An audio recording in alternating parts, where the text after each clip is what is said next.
বিসমিল্লাহির রহমানির রহিম। আমি অঙ্গীকার করছি যে আমি সর্বদা আল্লাহ তার রাসূল সাল্লাল্লাহু আলাইহি ওয়াসাল্লামের আদর্শ অনুসরণ করব।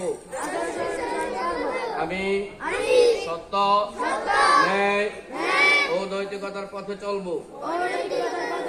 আমি আমার পিতামাতা, শিক্ষক মন্ডলী ও বড়দের সম্মান করব।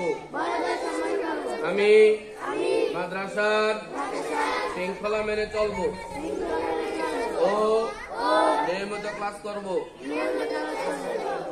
আমি পরিশ্রম, অধ্যবসায় ও দায়িত্বশীলতার মাধ্যমে জ্ঞানের আলো অর্জন করব। আমি সবসময় সততা ও আমানতের উপর দৃঢ় থাকব। আমি ইসলামের শান্তি